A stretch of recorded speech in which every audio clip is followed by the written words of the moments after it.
cut out the dialogue. He is playing a patient with memory issues. Sometimes he used to forget dialogues therefore. जब भी इम्तियाज़ अली का नाम आता है तो मुझे उनकी one of the best movies की याद आती है, जैसे कि रॉकस्टार, लैला मजनू, जब वी मेट एंड कई और सारी उनकी मूवीज़ जो कि मेरी ऑल टाइम फेवरेट में से एक है। एंड ये वही डायरेक्टर हैं जो कि तुम्हें थिएटर में रुला सकते हैं, तुम्हें हंसा भी सकते हैं और तुम्हें इमोशंस फील करवा सकते हैं, जो कि एक मूवी का सोल पर्पस यही होता है कि वो तुम्हें वो इमोशन दे जिसके लिए तुम वहाँ पे गए हो। एक ऐसी मूवी जो कि तुम्हें उस दुनिया से अलग करके कहीं और दुनिया में ले जाए और तुमको यकीन दिलवा दे कि सच्चा प्यार बहुत ही स्लो बर्न टाइप का होता है। वहीं पे इसका सेकेंड हाफ ऐसा दिखा दो कि भाई थिएटर में ऑडियंस के आंसू रुके ही ना। इम्तियाज अली की डायरेक्शन में तुम्हें हमेशा ये चीजें दिखेंगी। उनका सिनेमा पर्सपेक्टिव बहुत ही अलग होता है। वो हमेशा ही अपना सिनेमा स्कोप उन्हीं कैरेक्टर के पीओवी से दिखाते हैं जो कि वो कैरेक्टर गो थ्रू कर रहे होते हैं। रॉकस्टार में हमें सब कुछ जॉर्डन एंड हीर के पर्सपेक्टिव से दिखाया जाता है कि उनकी लाइफ कैसी जा रही है, क्या क्या उनको प्रॉब्लम्स आ रही है एंड उनके आसपास की दुनिया उनके लिए कैसी हो रही है। ये सब हमें उनकी पर्सपेक्टिव से दिखाई जाती है जो कि इस मूवी में भी कंटिन्यू होती है। मैं वापस आऊंगा, एक ऐसी मूवी है जो भाई मुझे तो बहुत ही ज्यादा इमोशनल कर देती है। बट ये मूवी सिर्फ एक इमोशनल होने तक ही नहीं सीमित होती। मूवी तुमको बहुत सारी चीजों में बहुत ज्यादा सरप्राइज करती है। जैसे इस मूवी का फर्स्ट हाफ थोड़ा सा डिमनीसिया वाले एंगल को पकड़ता है जो कि बहुत ही अच्छे से एक्सप्लोर नहीं करता, बट तुम्हें इतनी बढ़िया नसीरुद्दीन शाह की परफॉर्मेंस देखने को मिल जाती है कि तुम्हारा हम दिल खुश हो जाता है। और आज हम इसी मूवी के बारे में डिटेल में डिस्कस करने वाले हैं। स्टार्ट करते हैं इस मूवी के उस सिनॉप्सिस से जो कि बहुत ही इम्पोर्टेंट है इस मूवी के लिए। इसकी कहानी स्टार्ट होती है एक आदमी से, एक बूढ़े आदमी से, एक फैमिली से जो कि अपनी नॉर्मल लाइफ जी रहा होता है। काफ़ी रिच फैमिली से आता है, उसने काफ़ी बड़ा एम्पायर खड़ा किया, अपने बेटों को पढ़ाया है एंड उसके भी बच्चे हो चुके हैं एंड उसका बेटे का बेटा जो कि पोता है उसका, वो विदेश में रह रहा है एंड अपनी लाइफ में स्ट्रगल कर रहा है एंड चीज़ों से भागता हुआ आ रहा है, जो कि दिलजीत दोसांझ प्ले करते हैं। एंड ये जो दाजद जी का रोल प्ले कर रहे हैं वो नसीरुद्दीन शाह प्ले कर रहे हैं, जो कि मुझे नहीं लगता भाई इस उम्र में कोई इतनी बढ़िया एक्टिंग कर सकता है नसीर शाह के अलावा। भाई बंदे ने बहुत ही ज्यादा नेल, मुझे तो लग रहा था भाई यार कि कैसे कैसे इनको अपनी लाइंस याद रहती हैं। देन मैंने इम्तियाज अली की एक वो भी देखा, इंटरव्यू देखा जिसमें उन्होंने कहा कि नसीर शाह एक ऐसे एक्टर हैं जो अपनी लाइंस कभी भूलते नहीं। वो प्लेस करते हैं, थिएटर्स करते हैं एंड वो अपनी लाइन, एक भी लाइन कभी भी नहीं भूलते एंड वो लंबे लंबे प्लेस करते हैं। एंड इस मूवी के अंदर तुम्हें देखने को मिलेगा कि वो जो डायलॉग्स बोल रहे हैं उनमें से भी वो कई सारे डायलॉग्स भूल जा रहे हैं जो कि उन्हें स्क्रिप्ट में दिया गया था, क्योंकि उनका कैरेक्टर एक सिचुएशन को फेस कर रहा है जो जिसमें लोग चीजें भूल जाते हैं। और ये चीज उन्होंने रियल करने के लिए इस उम्र में उन्होंने उन चीजों को भूलने की मतलब एक्टिंग भाई, पीक एक्टिंग। तुम एक एक्टर हो जो कि चीजें भूल जाता है, ठीक है। अब तुम्हें जो लाइन दी गई है अगर तुम वो भूल जाते हो तो तुम अच्छे एक्टर नहीं कहलाओगे। बट वहीं पे नसीरुद्दीन शाह अपने स्क्रिप्ट में जब चीजें भूल जाते हैं तो वो और बेटर एक्टर कहलाते हैं, क्योंकि ये उनका पार्ट ऑफ प्ले है कि वो रियल लाइफ में वो जी रहे हैं एंड वो सिर्फ अभी एक्ट नहीं कर रहे हैं बल्कि वो जो कैरेक्टर उन्हें दिया गया वो सचमुच वो बन चुके हैं, जिसकी वजह से वो अपनी लाइंस भी भूल रहे हैं, कई सारे वर्ड्स खा जा रहे हैं एंड एकदम वो परफॉर्मेंस, वो कुछ ग्लिम्स आना ना, वो अचानक से ऐसे ग्लिम्स आना अपने पिछले जन्म का, या फिर ऐसे जैसे कहो कि अपना पुरानी यादों को ऐसे ग्लिम्स आना आंखों के सामने और ऐसे ऐसे हाथ उठाना उनका। भाई it was very cinematic, very I pleasing and भाई वेरी इमोशनल। जहाँ पर नसीरुद्दीन शाह एक ऐसे आदमी का रोल प्ले कर रहे हैं जो कि 1947 में जब बंटवारा हुआ उसके बाद वो अपने घर वालों को छोड़कर इंडिया चला आया, जो कि सरगोदा में रहता था एंड वहाँ पे उसकी फैमिली छूट गई थी जिसमें से उसने अपनी घर की औरतों को वो ला नहीं पाया था एंड वहाँ पे कुछ तो ऐसा हुआ था जिसके बाद उसने सब कुछ बिल्ड तो किया बट अब वो जब सब कुछ भूल रहा है, उसे ये बीमारी हो गई है, तो उसे वही सब याद आ रहा है। उसे लगता है कि कोई बंटवारा नहीं हुआ, कुछ नहीं हुआ, मैं उसी टाइम में हूँ। वो अपने आप को नहीं देख पा रहा है, बट उसे फील हो रहा है कि मैं जवान हूँ और ये क्या पार्टीशन की बातें हो रही है, ये क्या, वो मतलब उसी टाइम में चला गया 1947 के पहले। और यहीं से कहानी काफी ज्यादा इंटरेस्टिंग मोड़ ले लेती है, जहाँ पे नसीर शाह का कैरेक्टर काफी ज्यादा बीमार हो जाता है एंड उसे अस्पताल में एडमिट कर लिया जाता है परमानेंटली। एंड इसके बाद यहाँ पे आते हैं दिलजीत दोसांझ का कैरेक्टर, जो कि मेन रोल उनका नहीं है, वो बस एक ब्रिज की तरह काम करते हैं पूरी मूवी में, जो कि तुम्हें प्रेजेंट एंड पास्ट को कनेक्ट करते हुए दिखते हैं। वो एक माध्यम होते हैं कि तुम्हें वो कहानी पता चले, जहाँ पे वो उन सब चीज़ों को जानने की कोशिश करने लगते हैं जो कि उनके बच्चे यानी कि नसीर शाह के जो बच्चे होते हैं वो सब भूलना चाहते हैं। एंड ये चीज़ें जब वो पता लगाना शुरू करता है तो उसे कई सारी चीज़ें पता लगने लगती हैं, जहाँ पे सबसे पहला एंड इम्पॉर्टेंट पार्ट होता है एक लव स्टोरी, एक ऐसी लव स्टोरी जो कि 1947 बंटवारे से पहले की टाइमलाइन में सेट होती है। एंड ये बहुत ही यूनिक तरीके का प्यार होता है, मतलब कि उस वक्त इंडिया आज़ाद नहीं हुआ था एंड हिंदू एंड मुस्लिमों में इतना भेदभाव नहीं होता था। एंड इस लेवल पे वो लोग होते हैं, उनके फैमिलीज होती हैं कि काफ़ी पढ़े लिखे लोग हैं, काफ़ी अमीर घरानों से आते हैं, उनकी अच्छी खासी ज़मीनें हैं, खेत बाड़ी है, जिसकी वजह से वो एक रिच इन्वायरमेंट में हैं। और इसी वजह से उनके बीच में दोस्ती भी हो जाती है। लड़की का जिस तरीके से लड़के को अपने पीछे भगाना, उसको थोड़ा थोड़ा हिंट देना, लड़के का हार्ट बीट बढ़ने वाला, वो सब कुछ बहुत ही बढ़िया है। जहाँ पे ये जो लव स्टोरी की बिल्डअप है ना भाई, वे टू गुड, मतलब कि जो रियलिटी होती है ना, अब आज के ज़माने के लोग भाई इस प्यार को समझ पाए ना पाए, क्योंकि आज क्या है कि भाई एक बार स्वाइप किया, मिले, हुकअप हुआ एंड टाटा बाय बाय, इस तरीके का प्यार हो गया है इस ज़माने में। बट इम्तियाज़ अली का मूवी दिखाता है तुमको एक ऐसा प्यार जो मतलब कि देखो, एक लड़का है, एक लड़की है, जो एक दूसरे को पसंद तो करते हैं बट एडमिट नहीं करते। लड़का सोचता है कि अगर मैं लड़की को बोल दूंगा तो उसे बुरा ना लग जाए, लड़की सोचती है कि मैं तो लड़की हूँ, मैं क्यों बोलूँगा, मैं ऐसे झेलवाऊंगी। उसे लड़की को भी पता होता है कि लड़का उसे पसंद कर रहा है, बट वो क्या करती है कि वो उसे वेट करवाती है, उसे अपने पीछे भगाती है, जो कि बहुत ही आम बात है, लड़कियां करती ही हैं। एंड इसी बीच में उन दोनों के इस प्यार के बीच में आ जाता है बंटवारा, और बंटवारा इन दोनों के प्यार के बीच में इसलिए दखल देता है क्योंकि इनका जो कास्ट है, मतलब रिलीजन है, वो अलग है। एक लड़की मुस्लिम होती है, लड़का सिख होता है, बट इनकी फैमिलीज काफ़ी ज़्यादा फ्रेंडली होती हैं, जिसकी वजह से इनके घर आना जाना, इनके फ्रेंड्स काफ़ी ज़्यादा सेम से होते हैं। बट क्योंकि अब बंटवारा हो रहा है, तो बंटवारे की वजह से जो वहाँ के लोग हैं वो तो दंगा फसाद नहीं करेंगे, बट वहाँ के कुछ लोकल पॉलिटिकल पावर्स हैं जो कि उजैर भाई प्ले करते हैं, उजैर बलोच धुरंधर वाले वो प्ले करते हैं। उनके साथ क्या प्रॉब्लम है कि वो बाहर की ताकतों को, मतलब कि इस मूवी में दिखाया गया है कि नसीर शाह उसको एड्रेस करते हैं मार्स के लोग, मून के लोग, मतलब कि वो पॉलिटिकल नहीं जाने की कोशिश करते हैं, और इसीलिए उन्होंने उसे मार्स के लोग बताया कि सरगोदा के लोग जो ये करते थे वो सरगोदा के नहीं थे, बल्कि वो बाहर के थे, जो कि आकर कब्जा किए, लोगों को मारा एंड बंटवारा करवाया एंड लोगों को ऐसा मसाकर किया। वो चीज़ें बाहर के लोग करते हैं, जिसमें से उस लड़की की फैमिली होती है, बट वो इस तरीके से इन्वॉल्व नहीं होते हैं। यहाँ पे ये लव स्टोरी इंटरेस्टिंग पार्ट तब ले लेती है जब ये दोनों एडमिट कर लेते हैं कि हाँ मुझे तुमसे प्यार है।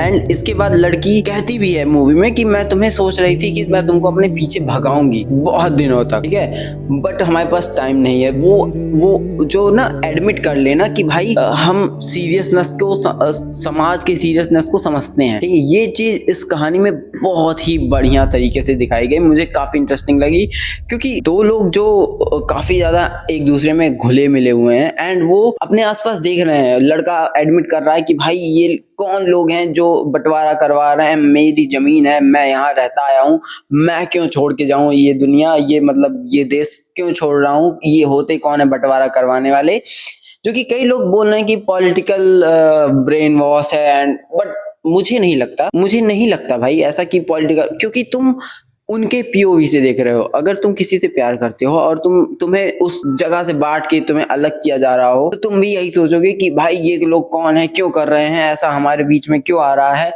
एंड मुझे ये देश क्यों छोड़ना पड़ेगा।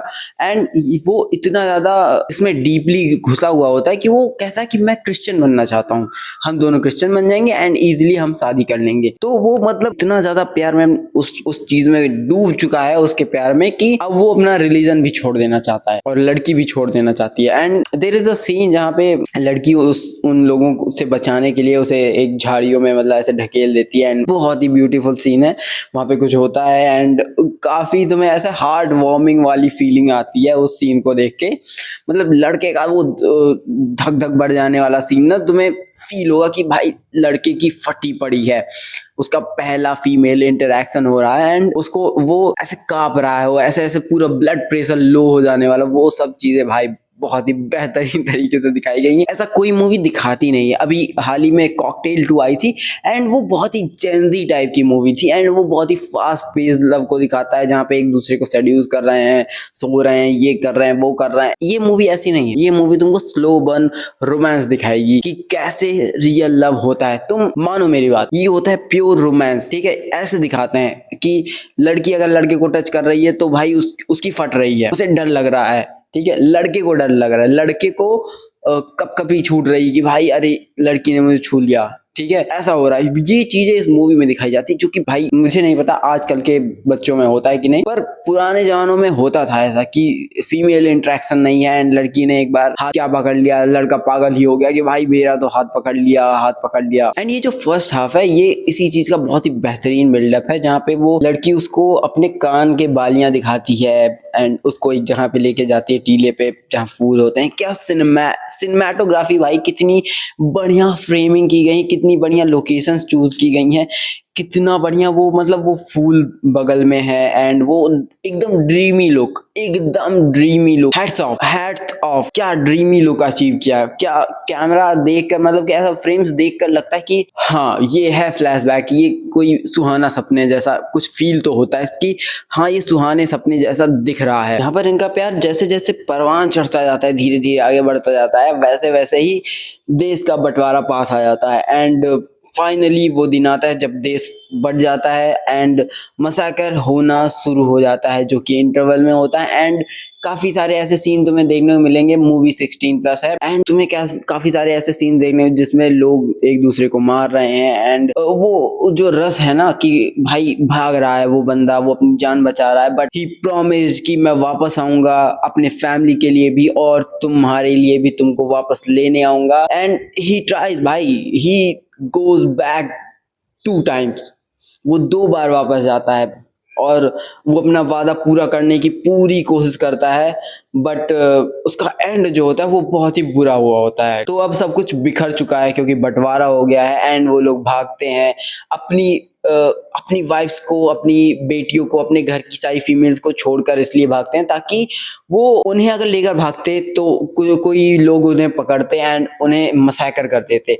तो वो इसलिए उन्हें सेफ जगह पे अपने दोस्त के घर पे छोड़कर और वहां से निकल जाते हैं ताकि बाद में उन्हें जब मामला ठंडा हो जाएगा तो वो उन्हें लेने चले आएंगे एंड लेकर वापस जाएंगे सेफली। बट इसका कुछ उल्टा ही होता है, जहाँ पे उनकी घर की औरतें जो कि वहां पे होती हैं उनके साथ और भी ज्यादा बुरा होता है। And there is a scene जिसमें एक औरत एक एक करके एक लड़की का गला काटती है लिटरली, ताकि वो जो मुस्लिम लोग जो अटैक कर रहे हैं उनके घर पे, जो आतंकी हैं, जो लोगों को मार रहे हैं, जो खिलाफ हैं हिंदू के, उनके हाथ वो लड़कियां ना लगें, क्योंकि अगर वो मर जाएंगी तो बेटर होगा। अगर उनके हाथ लग गई तो भाई इट्स भाई मतलब कि तुम सोच नहीं सकते। इसलिए और इम्तियाज अली का वो बोल्ड डिसीजन, जो लोग भी बोल रहे हैं ना कि ये पाकिस्तानी प्रेम दिखा रहे हैं इम्तियाज अली, अगर ये पाकिस्तानी प्रेम होता, मैं जस्ट फॉर ऐसे ही बोल रहा हूँ कि अगर ये पाकिस्तानी प्रेम होता तो वो सीन ना होता इस मूवी में कि